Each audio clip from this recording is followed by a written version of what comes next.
British সংবাদ মাধ্যম বিবিসিকে সতর্ক করল কেন্দ্র। পহেলগাম কাণ্ড নিয়ে একটি প্রতিবেদনের জন্য সতর্ক। প্রতিবেদনে হামলাকারীদের মিলিট্যান্ট বলে উল্লেখ করা রয়েছে। বিষয়টি ভালোভাবে দেখছে না নয়াদিল্লি। আর একবার জানিয়ে রাখবো, ব্রিটিশ সংবাদ মাধ্যম বিবিসিকে এবার সতর্ক করল কেন্দ্র। পহেলগাম কাণ্ড নিয়ে একটি প্রতিবেদনের জন্য সতর্ক করা হয়েছে। প্রতিবেদনে হামলাকারীদের মিলিট্যান্ট বলে উল্লেখ করা রয়েছে, যে এই বিষয়টি ভালোভাবে দেখেনি নয়াদিল্লি এবং যার কারণে বিবিসিকে এবার সতর্ক করা হলো কেন্দ্র সরকারের তরফ থেকে।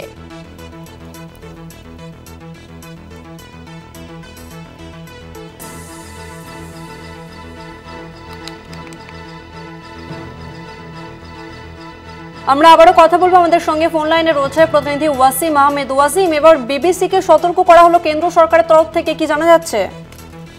দেখো, কেন্দ্র সরকার ইতিমধ্যে পাকিস্তানের 16টি ইউটিউব চ্যানেলকে নিষিদ্ধ করেছে বিভ্রান্তিকর বর্ণনা এবং ভুল তথ্য প্রচারের জন্য।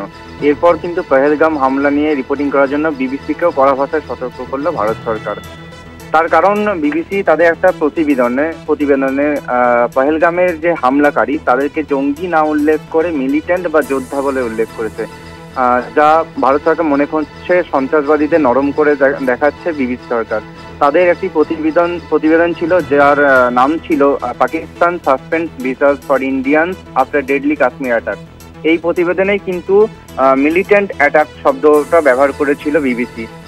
কেন্দ্রের দাবি, যারা সরাসরি নিরীহ পর্যটকদের গুলি করে হত্যা করে তাদের জঙ্গি বা সন্ত্রাসবাদী বলা উচিত, তাদের কখনোই যোদ্ধা বলে বলা উচিত নয়। ঠিক এই কারণেই বিবিসির ভারতের যে প্রধান যিনি আছেন জ্যাকি মার্টিন, তার কাছে একটা কড়া ভাষায় চিঠি পাঠিয়েছে ভারত সরকার। সরকারের পক্ষ থেকে জানানো হয়েছে যে এরপর পহেলগাম হামলা নিয়ে কোনো রিপোর্টিং করলে বিবিসির সমস্ত রিপোর্টিং বিশেষভাবে নজরদারি করবে ভারত সরকার।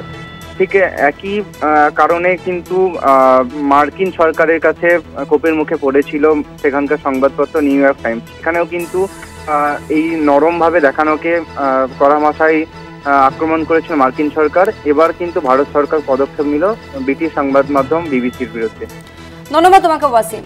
আরো একবার জানিয়ে রাখবো, ব্রিটিশ সংবাদ মাধ্যম বিবিসিকে এবার সতর্ক করলো কেন্দ্র। পহেলগাম কাণ্ড নিয়ে একটি প্রতিবেদনের জন্য সতর্ক করা হলো।